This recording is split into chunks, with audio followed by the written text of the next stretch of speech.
Hi everyone, and welcome to one more video of the How to Migrate to Canada channel.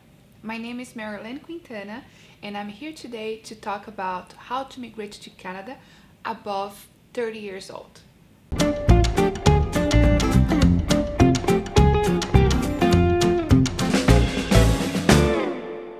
But before we start, please subscribe to our channel, give us your thumbs up, click on the little bell right below so you can receive notifications of our new weekly videos, and also leave us a comment telling your story with questions and ideas for new videos, okay? The most common program to immigrate to Canada, it is Express Entry System through the Federal Skilled Worker, Federal Skilled Trade Worker, or Canadian Experience class. However, if you already started studying about this program, you know that they assign you points according to the age. And when you reach 30, you start losing points every year for every birthday until you reach certain age and you have no points at all. Okay? You can have up to 110 points for age. So with time, the points that you lose can significantly impact your score and your ability to immigrate to Canada through the Express Entry System. Okay? For this reason, the first thing you need to know once you are planning to immigrate to Canada is that the sooner you apply, the better. Why? Because if you are getting older every year, and this you cannot control, but if you apply sooner, you can at least get the invitation and freeze the points at certain age and avoid losing even more points. So if you are above 30, don't consider making a 2-year, 5-year plan. Consider making a shorter plan, like a 1-year plan, to get everything together and come to Canada. There are also certain tools that you can consider in order to maximize your points. For example, if you have 1 degree back home, it is also a good strategy to increase your degree. If you have a bachelor degree, for example, it is also a good opportunity to enhance your resume and get, for example, a master level or a post-degree level or even a PhD level that you maximize your points for education, right?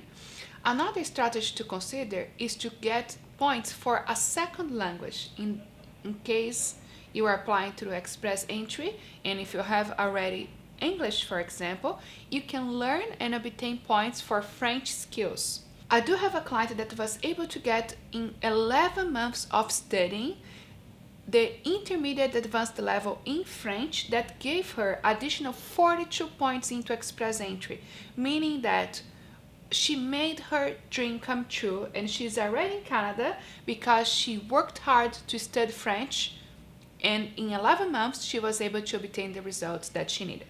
So these are little tricks that you can use to increase the points, or at least to balance out the points that you are losing for your age. For example, if you are a 29-year-old and if you are single, you are getting 110 points for your age. By the time you are, for example, 39, you only will have 55 points, so 50% of the points. That's the reason why you have to come up with a strategy to do it sooner. And if you're ready, above 30, almost 40, eventually to create a strategy that will increase your points to compensate the points that you lost for age. But also there are other strategies that you can use to qualify for immigration that's outside Express Entry. So first, if you are above 30 years old, most likely you already have a very established career and you were able to save money. And eventually, if you are a senior manager of a company or if you own your own business, you can also consider applying for entrepreneur programs, which is a great opportunity. Starting with $100,000 of investment, you can open a business in BC, for example, and with that investment, you can apply for immigration through your own business. So it's definitely a good opportunity. Also, if you already have a degree back home and you wanted to enhance your qualification to qualify for immigration, you can consider studying in Canada. And by studying Canada, you will not only get additional points for education, but it will also open doors for you to get to know the job market in Canada receive a job offer, and once it is related to your previous experience back home, or if you just received a job offer upon completion of your program, you can work, you can obtain the support of your employer to support you through the immigration process, and you can become an immigrant in Canada. The investment for a master program here starts with $15,000, for example, per year.